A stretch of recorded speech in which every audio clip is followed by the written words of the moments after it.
Esta carta lleva en la mayoría de los tarots el título de la fuerza, haciendo alusión al concepto de fuerza de carácter que se manejaba en aquella época. Imaginen cuál sería este concepto cuando el tarot aparece en Italia a mediados del siglo XV. Sin duda, era la capacidad de dominar y controlar las llamadas bajas pasiones representadas por el león. En aquella época en que se consideraba el mundo dividido entre lo divino y lo diabólico, entre lo virtuoso y lo pecaminoso, el ser humano también estaba dividido. El alma era la casa de Dios y el cuerpo la casa del diablo. Como decían los curas, había que mortificar el cuerpo para purificar el alma. Este título hace entonces referencia a la fuerza que el individuo necesita desarrollar para, yendo en contra de su naturaleza, contener sus emociones, instintos y pasiones. Así pues, se llama la fuerza en los tarots de Marsella, que empezaron a aparecer en esta ciudad francesa a partir de 1604, y en el mucho más moderno tarot de White de 1910, que tuvo tanto éxito en el movimiento hippie de los años 70. ¿Cuánto en el tarot mitológico? En el Osho Zen Tarot, su título es el avance, ilustrando el lado evolutivo que sucede en la vida cuando conseguimos superar un desafío, cuando transformamos ese desafío o bloqueo en una acción correcta. En las primeras ediciones del tarot egipcio, esta carta se llama la persuasión, como si pudiéramos persuadir a nuestro lado animal a tener los sentimientos e impulsos adecuados, correctos y convenientes que se ajustan a nuestras creencias, principios y valores o a las convenciones sociales y religiones. En las últimas ediciones del tarot egipcio se llama la fuerza. Crowley la llama lust, cuya traducción literal sería lujuria, pero que podríamos traducir también por deseo vehemente. Después de estudiar los símbolos de la carta, veremos cuál será su mejor título. Esta es la carta número 11 en la tradición de los tarots de Marsella. Sin embargo, en el de White está en la posición número 8, pues White le adjudica a la carta de la justicia el número 11 y así sobra el 8 para este arcano. El número 11 puede ser representado por el hexagrama pentáfico, que muestra una estrella de 5 puntas, un pentagrama, inscrito en una estrella de 6 puntas, un hexagrama, representando el ser humano, el microcosmos, inserido en el universo, el macrocosmos. Durante mucho tiempo se pensó que no era posible dibujar un hexagrama con apenas un trazo sin levantar en algún momento el lápiz. Crowley dibujó el hexagrama unicursal que vemos en la imagen, un poco diferente del hexagrama común, aunque no deja de ser una estrella de 6 puntas y que lleva una flor de 5 pétalos, que sería una manera de representar el hexagrama pentáfico. El número 11 fue considerado por San Agustín, venerado en la Iglesia Católica, la Iglesia Ortodoxa, las iglesias orientales y las iglesias reformadas o protestantes, considerado padre de la Iglesia, uno de los principales teóricos de la Iglesia Católica, sintetizador de la filosofía de Platón con los dogmas cristianos, como el blasón del pecado. Probablemente Agustín lo interpretaba así porque el 11 va más allá del 10. Si para él el 10 representaba un ciclo completo, el número 11 tiene elementos de exceso, de transgresión de los límites del 10, que le dan esa connotación pecaminosa. Sin embargo, en el mensaje de Nuit, el primero de los 3 mensajes recibidos por Crowley en el Cairo en 1904, mensajes de los cuales hablaré con detalle en el arcano mayor número 20, el león, Nuit afirma que el 11 es su número. De hecho, el 11 por reducción es un 2, el número de lo femenino, el número de la sacerdotisa representada en el tarot de Crowley por Artemis, Diana cazadora en Roma, y en el de White por Isis, la hija de Nuit, que en francés significa noche. Recuerden que el cuerpo de Nuit es la bóveda celestial nocturna. Hay escuelas numerológicas que consideran que los números 11, 22, 33, 44, etc. no deben ser reducidos. Son los llamados números maestros. y afirman que las personas que obtienen estos números de la suma de los dígitos de su fecha de nacimiento son personas cuyo trabajo consiste en construirse a sí mismas para transformarse en maestros y no cuentan en este proceso autodidacta de ninguna ayuda exterior. Miren qué lindo anzuelo tentador para el ego. En la mayoría de los tarots, la figura central es una mujer elegantemente vestida, cerrando con sus manos la boca del león, ilustrando, como ya dije antes, la idea de la fuerza del carácter de aquella época, la capacidad de controlar, de dominar con el lado racional el lado animal, como vemos en los tarots de Marsella, White, egipcio y muchos otros modernos que continúan contaminados por las doctrinas antiguas represoras y manipuladoras.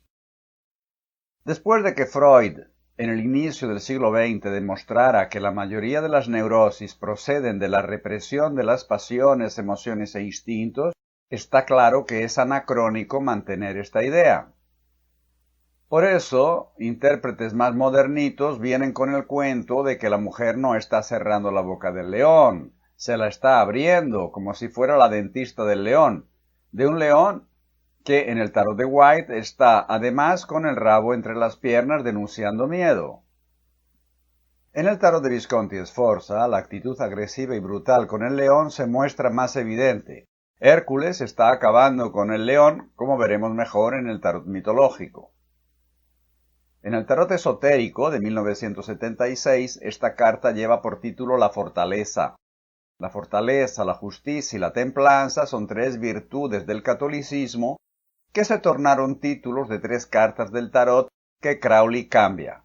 La justicia, como ya vimos, por el ajuste, la templanza por el arte y la fuerza o fortaleza por Last. Crowley también cambia el título de la carta de El juicio por el león, como veremos más adelante.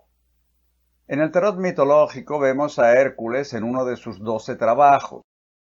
Había un enorme león en Nemea que no solo aterrorizaba y se merendaba a los campesinos y sus rebaños, sino que tenía la piel a prueba de hierro, bronce o piedra.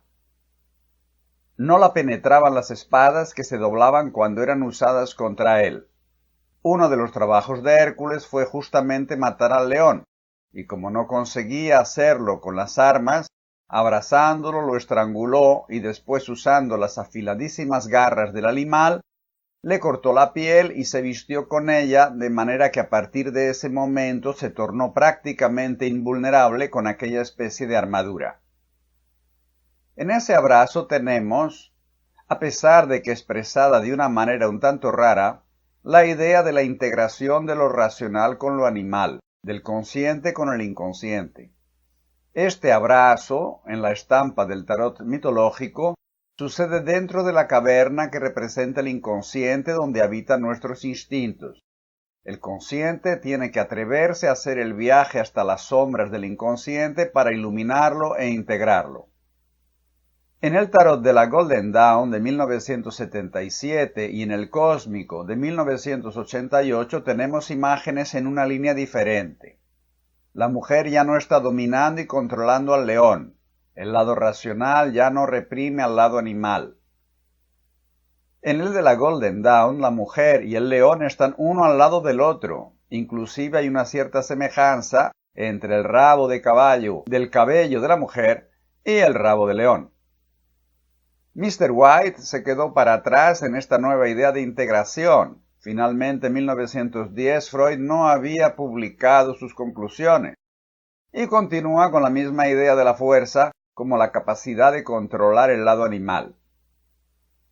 White, siguiendo la tradición del tarot de Marsella, y tal como ya había hecho en el mago, coloca sobre la cabeza de la mujer el símbolo del infinito, la lemniscata, que en pie sería el número 8 atribuido por White a esta carta.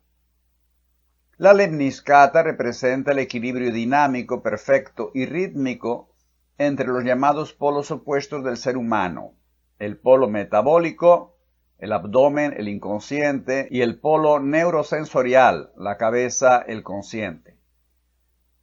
Tanto White, enganchado en el misticismo cristiano como casi toda la tradición occidental, entiende que ese equilibrio se alcanza solamente a través del control de la razón, del polo neurosensorial sobre la animalidad, el polo metabólico. Sin tener que recurrir al psicoanálisis, ya los antiguos decían que de la unión viene la fuerza. Integrando nuestro aspecto racional con nuestro aspecto animal, evidentemente tendremos mucha más fuerza que si gastamos nuestra energía en controlar o dominar el lado animal. Crowley y Harris desnudan a la mujer y la sientan encima del león, inspirándose en la imagen de la bestia del Apocalipsis. De hecho, Crowley, bautizado como Edward Alexander, desde niño ya tenía una cierta conexión con la bestia del Apocalipsis. Permítanme entonces que les cuente un poco de la vida de este ocultista, místico, alquimista, escritor, poeta, pintor y mago ceremonial, autor del Tarot de Thoth. Nació en 1875 en Leamington, Inglaterra, en el seno de una familia muy religiosa. Su padre, Edward Crowley, que se hizo rico fabricando cerveza, era miembro destacado y muy actuante de la Hermandad de Plymouth, una iglesia de normas muy rígidas. Este señor viajaba mucho a predicar, y su madre estaba más dedicada a los asuntos religiosos que a su hijo, de manera que el niño tenía un contacto más próximo con sus padres en los oficios religiosos, en los que diariamente en casa se comentaba la Biblia, junto con la servidumbre, de manera que inicialmente se interesó mucho en esas lecturas. Parece que don Edward, cuando no estaba viajando, le hacía bastante caso a su hijo. Así éste aprendió con su papá a jugar al ajedrez, a apreciar la literatura inglesa y a conocer la Biblia a fondo, y más tarde se transformó en un premiado jugador de ajedrez que escribió más de una centena de libros de esoterismo, teatro, poesía, ensayos, etc., hasta el fin de su vida, así como nos ofrece interpretaciones muy originales y hasta subversivas de pasajes bíblicos. Su padre muere cuando tenía 11 años y su educación se queda a cargo de su madre, Emily Bertha Bishop, y de su tío materno, Tom Bishop, un individuo fanático y cruel. Lo envían a estudiar a la escuela de la Hermandad de Plymouth, que él llama en su libro Confesiones el infierno, donde en un ambiente extremadamente rígido e hipócritamente puritano, los profesores abusaban sexualmente de sus alumnos, y ahí empieza a rebelarse contra los dogmas religiosos en general y contra el cristianismo en particular. Durante toda esa época donde su madre, que después de la muerte de su padre se volvió cada vez más fanática, intentando controlar a aquel joven inteligente, cuestionador, curioso, revoltoso y travieso, que no debía parecerse en nada con el niño modelo de sus expectativas, siempre que su hijo hacía una travesura, doña Emily le decía: «Pareces la bestia del Apocalipsis», y el adolescente se fue quedando con eso en la cabeza. Posteriormente, Crowley interpretó la bestia del Apocalipsis como un símbolo de la llegada de los nuevos tiempos, donde grandes sectores de la población tendrían una actitud diferente en relación al cuerpo y a la sexualidad, que dejarían de ser considerados como algo demoníaco. Crowley cuenta que solo volvió a la vida cuando salió de aquel infierno a los 18 años y se fue a estudiar a Cambridge con la idea de tornarse diplomático, pues en aquella época él creía que una élite de personas de vastos conocimientos y avanzadas ideas podrían mejorar el mundo, y que la forja de semejante élite era la universidad. Permaneció en el Trinity College de Cambridge desde 1895 hasta 1898, pero solidarizándose con Oscar Wilde cuando éste, hasta entonces profesor, fue expulsado de la facultad por haber afirmado públicamente que era homosexual, se desengaña del sistema educacional oficial y se autoexpulsa de la universidad. Es en esa época que Edward Alexander Crowley decide cambiar su nombre traduciendo Alexander para el galés y pasa a llamarse Aleister. Con 20 años inició la lectura de algunos libros sobre magia y misticismo, y fue la lectura de La nube sobre el santuario de Karl von Eckartshausen, que lo decidió a dedicar su vida al estudio del ocultismo y de la magia. En 1898, 2 años después, entra en la orden hermética de la Golden Dawn o Aurora Dorada, creada por MacGregor Mathers, William Robert Woodman y William Wynne Scott en 1888 en Londres, una orden ya dividida internamente por conflictos por el liderazgo, y toma el nombre iniciático de Perdurabo, aquel que perdura. Durante 2 años, y bajo la tutoría de Alan Bennett, que después parte para Sri Lanka para tornarse monje budista y el mayor difusor del budismo en Inglaterra, Crowley va ascendiendo sucesivos grados en la orden, aunque con la oposición de Arthur Edward White y William Yeats y otros que se negaron terminantemente a que Crowley entrara en la orden interna, llegando a decir que la Golden Dawn no era un reformatorio para jóvenes rebeldes. Finalmente Mathers le vende la entrada en la orden interna y esa fue la chispa que acabó dividiendo la orden y llevándola a la quiebra. En 1900, con 25 años, comienza una serie de viajes que lo llevan a México, donde escaló los volcanes Iztaccíhuatl y Popocatépetl, tomó peyote y visitó Tepoztlán, siendo iniciado en el más alto nivel de la masonería, el grado 33. Oscar Eckerstein, guía de alta montaña y maestro de Crowley en filosofía oriental, lo desafió a mantener la mente en blanco mirando el segundero de un reloj de pared. Crowley no llegó a los 10 segundos, y a partir de ahí Eckerstein lo inició en Raja Yoga o yoga de la mente.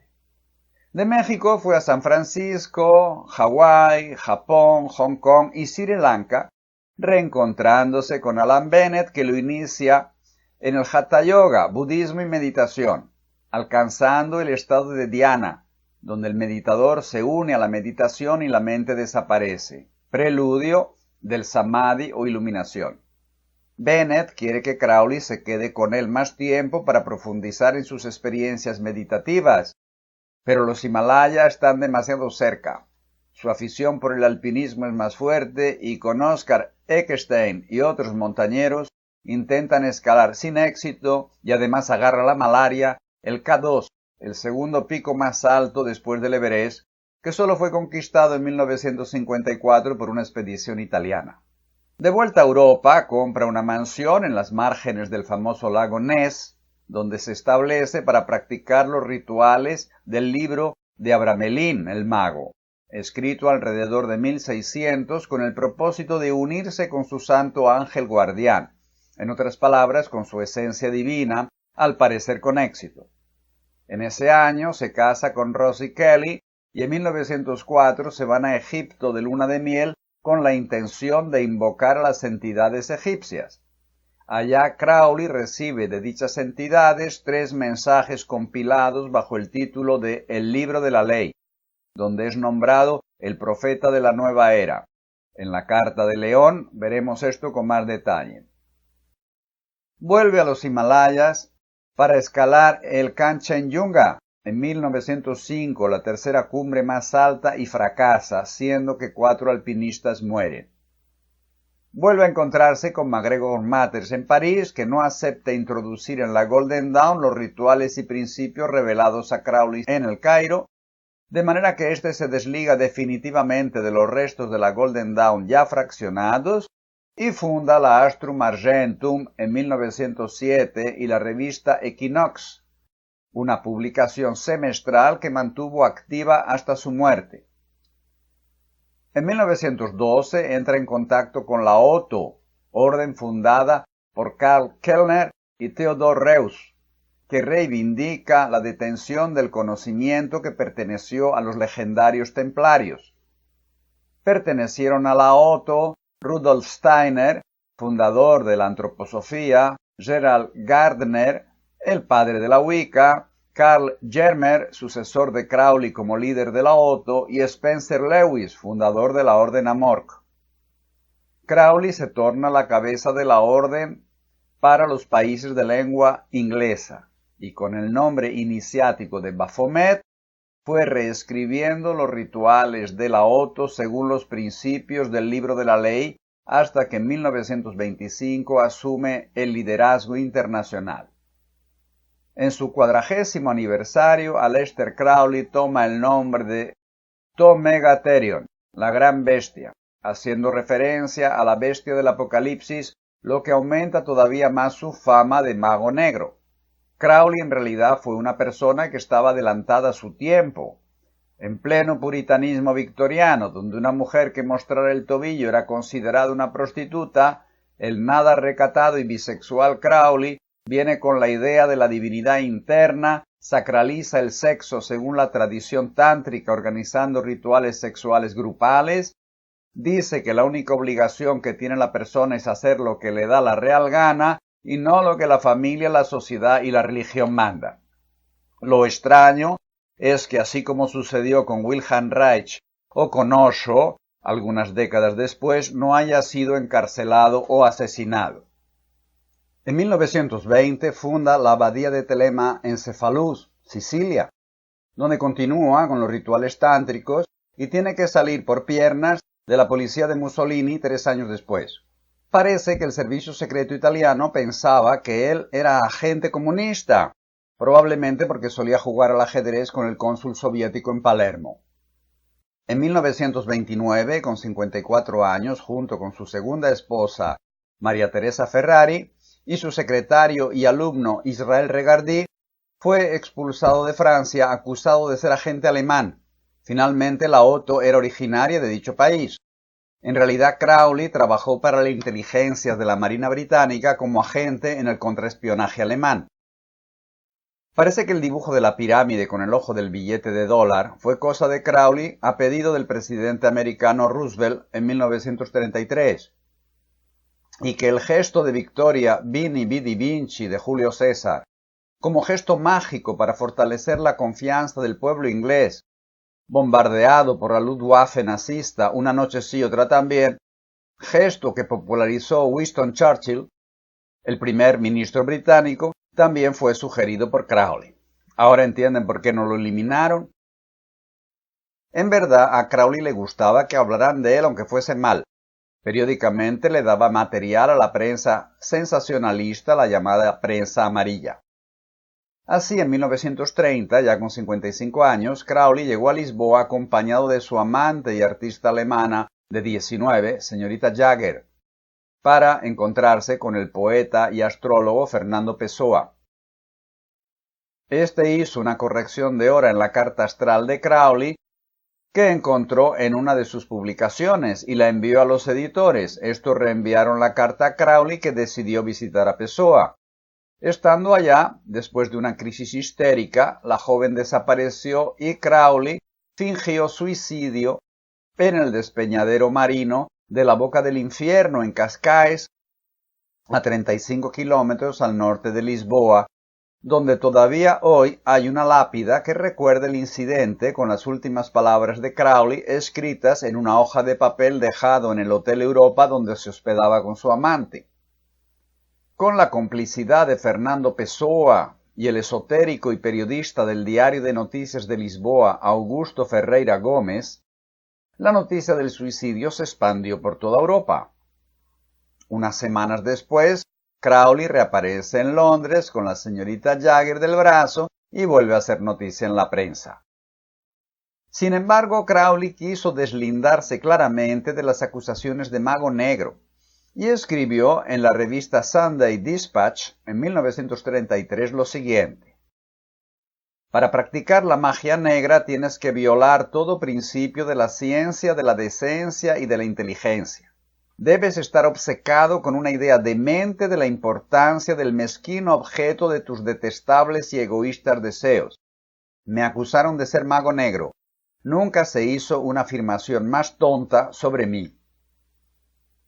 En la carta de Crowley Harris, la mujer está sentada encima del león, es decir, el lado racional está apoyado encima del lado animal, que también es la parte motriz, es decir, ambos lados están perfectamente integrados.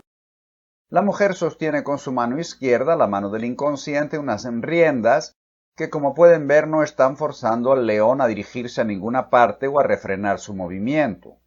No sabemos en realidad si son las riendas que sostienen la mano de la mujer o es la mujer que sostiene las riendas.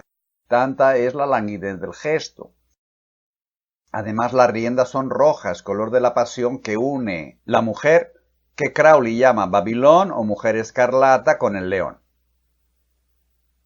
La bestia del Apocalipsis, nos dice San Juan, era un monstruo de 7 cabezas y 10 cuernos, montada por una mujer, Babilón, una prostituta que habría fornicado con todos los reyes de la tierra.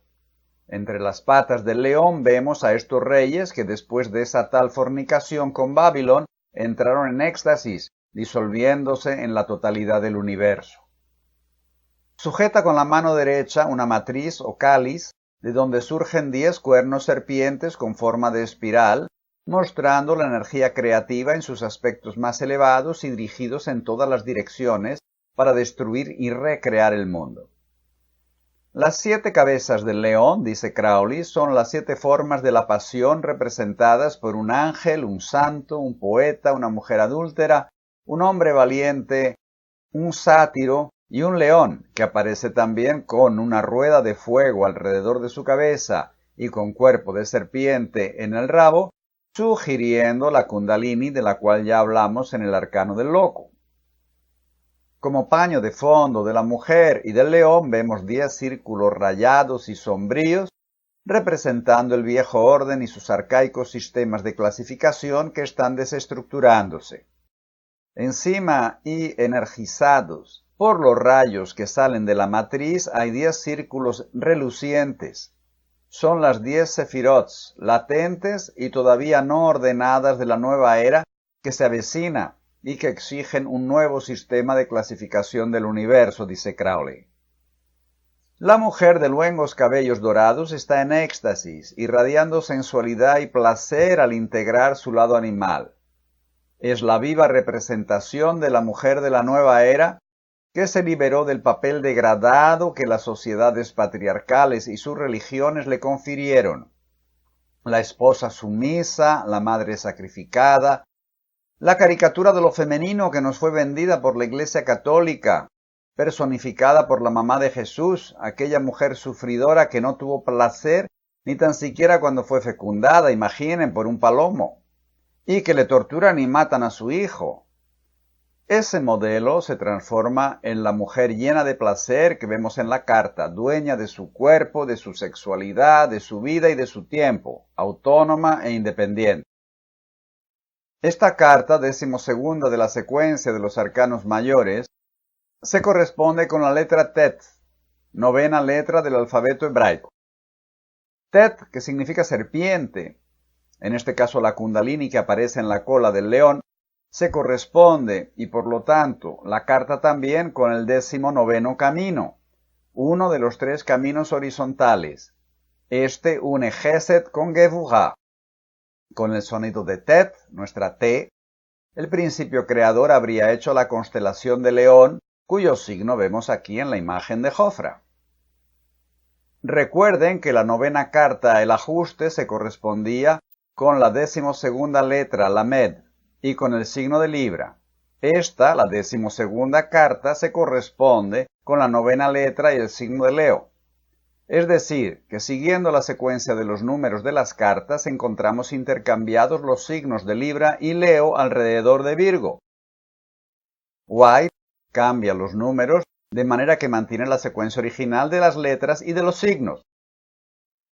Según Crowley, esta carta representa la vitalidad, la belleza y el brillo de los seres. En la naturaleza es la lujuriosa manifestación de la vida, especialmente cuando llega la primavera en las regiones que tienen 4 estaciones. En el mundo humano muestra la integración entre el lado animal y el lado racional. Tal como dice la ciencia, somos animales racionales. Cuando identificamos, respetamos y acogemos lo que viene de nuestro lado animal, emociones, instintos, impulsos vitales, necesidades biológicas y corporales, y los integramos con el lado racional, es decir, les damos, a través de la mente, una expresión auténtica, adecuada y conveniente en la acción, tenemos toda una serie de efectos colaterales. Aumenta nuestra autoestima y la autoconfianza, nuestra alegría de vivir y nuestro entusiasmo y pasión por la vida. Mejora la vitalidad, la salud, la fuerza interior y el placer.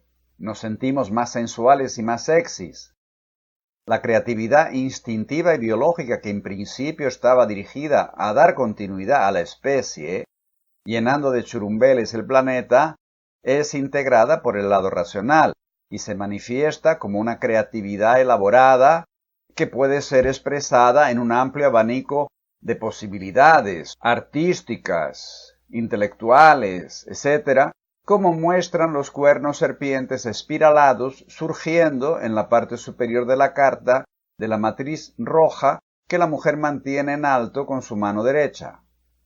Esta carta también tiene otro efecto que es dejar de fingir, pues en el momento en que al integrar ambos lados mejora la autoestima, no es necesario fingir intentando mostrar lo que no somos para gustarles a los demás. Visto todo esto, podemos decir que los títulos de fuerza, lujuria o voluptuosidad, como aparecen en algunas ediciones traducidas, son extremadamente limitados y reducidos. Necesitamos encontrarle otro título. Podría ser pasión, pero pasión etimológicamente está relacionada con sufrimiento. De ahí viene el nombre de la pasión de Jesucristo. En Brasil existe una palabra, tesão, tal como fue divulgada por el psiquiatra, periodista, anarquista, dramaturgo y paulista Roberto Freire, creador de la somaterapia, en su libro Sem tesão, no tem solução, que sería sin tesão, no hay solución. Él llevó al papel la transformación semántica que los jóvenes brasileños dieron a la palabra tesão, que originalmente significaba la pura atracción sexual, pasando a tener una connotación más amplia refiriéndose a un fuerte impulso vital, lleno de creatividad, entusiasmo y energía, cuya realización genera alegría y placer. Por ejemplo, esta playa es un tesão. Estoy creando un website que es un tesão. En Portugal y otros países de lengua portuguesa donde no existió esa evolución, esta palabra significa una gran erección. Siendo que tesão en español, tesón, no va más allá de la perseverancia, opté por llamarla entusiasmo. El entusiasmo podría considerarse como una fuerza interior que proporciona un fuerte estímulo para desarrollar una determinada actividad y una sensación de alegría y placer. El entusiasmo puede ser generado por algo externo, voy a conocer los Andes, como también por algo interno generalmente creativo, voy a escribir un libro. La palabra entusiasmo viene del griego enteos, que significa tener a Dios dentro de uno mismo, estar poseído por un principio divino. Para los griegos, cuando una persona estaba enteos, y eso sucedía frecuentemente con los poetas, los artistas, los locos y las personas enamoradas, esas personas poseídas por un dios eran más respetadas. Los dioses griegos se corresponden con impulsos internos, de manera que estar poseído por un dios significaría ser un canal de expresión de ese principio interno que viene del inconsciente. Si consideramos la divinidad interna como el principio creador interno, entusiasmo significaría conexión y expresión de la creatividad, cuyo origen está en el inconsciente, en el lado animal, y que vemos en la carta simbolizada por el cáliz o la matriz. Veamos cómo este principio de integración se interpreta en la lectura terapéutica. En el momento actual, la persona está sintiendo con más fuerza los impulsos que vienen del lado animal, percibiendo la necesidad de encontrar canales adecuados para integrarlos y expresarlos. Probablemente este momento puede ser la consecuencia del final de una fase en que lo reprimió demasiado. La segunda carta puede estar mostrando cómo los está manifestando en la práctica o cuál es el bloqueo que dificulta dicha integración y expresión.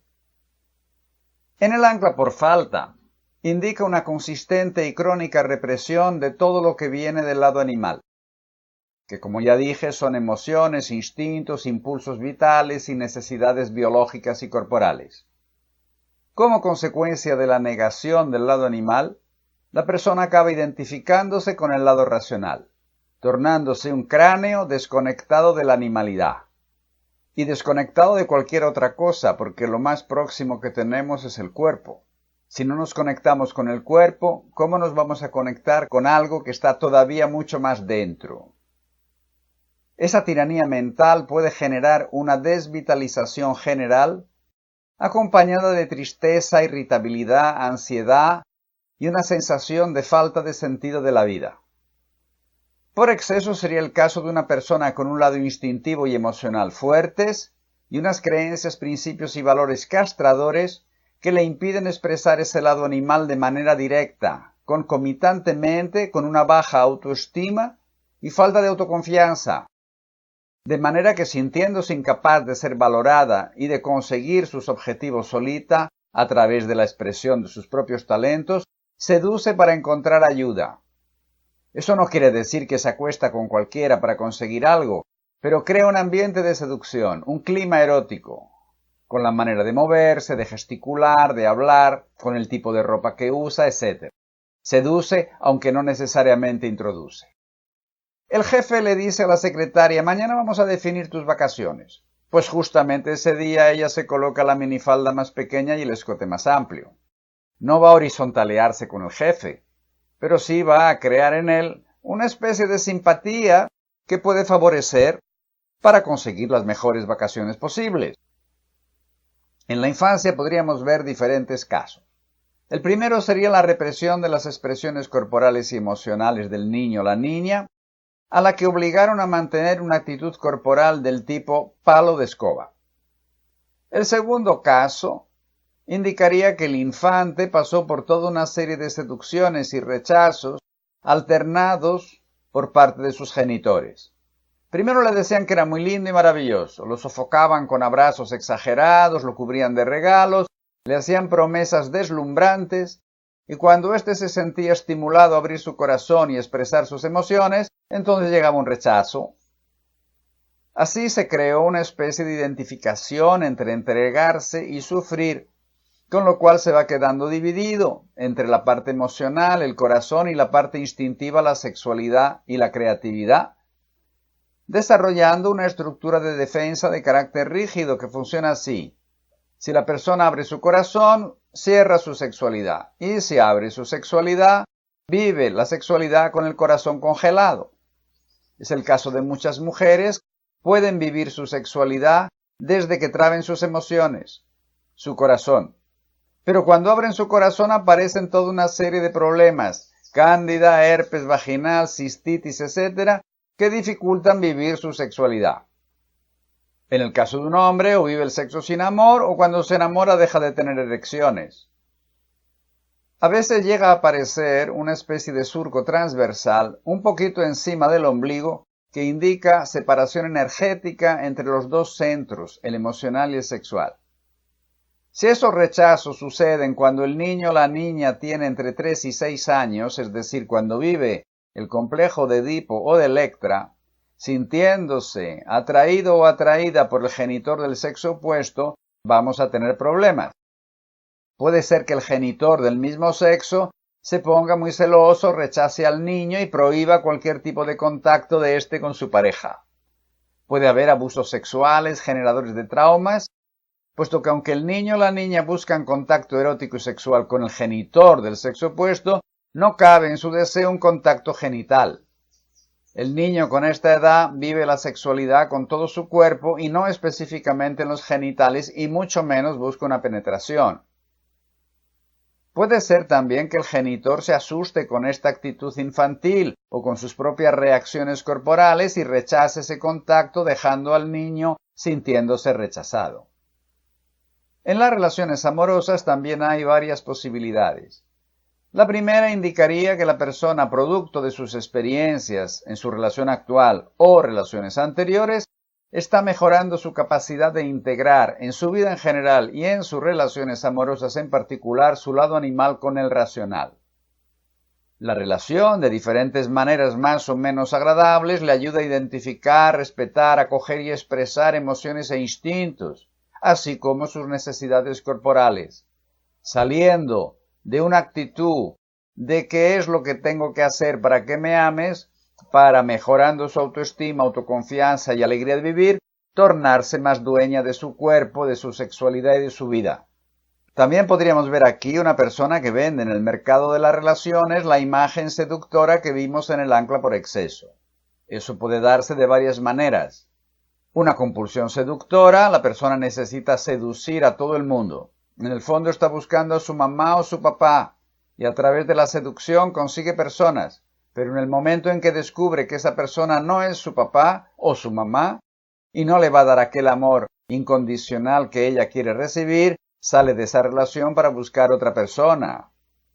Una variante puede ser una persona que lo que más la estimula, la excita sexualmente y la autoafirma es la conquista. Pero en el momento en que comenzaría una fase de envolverse en profundidad, eso ya no la estimula y sale corriendo de esa relación para seducir y conquistar otras personas. Otra posibilidad sería el caso de una persona que cree que para poder dar continuidad a su relación tiene que estar seduciendo continuamente a su pareja, manteniéndola en un estado de excitación casi permanente, usando para ello todos los trucos al alcance de su imaginación y de su bolsillo. Se exige estar permanentemente atractiva, es una buena cliente de los salones de belleza, de la sex shop y de la lipoaspiración. Cree que si no consigue mantenerse encantadora y adorable a los ojos de su pareja, ésta la va a dejar y sufre con esa posibilidad. En La Voz de la Esencia y en el método, el entusiasmo sugiere que la persona identifique, trabaje y desactive las dificultades internas para integrar esos dos lados. Necesita dar más atención a todo lo que viene de su lado animal y elaborarlo con el lado racional. No se trata, pues, ni de reprimirlo, sublimarlo o darle una salida compulsiva o explosiva, producto de una contención crónica.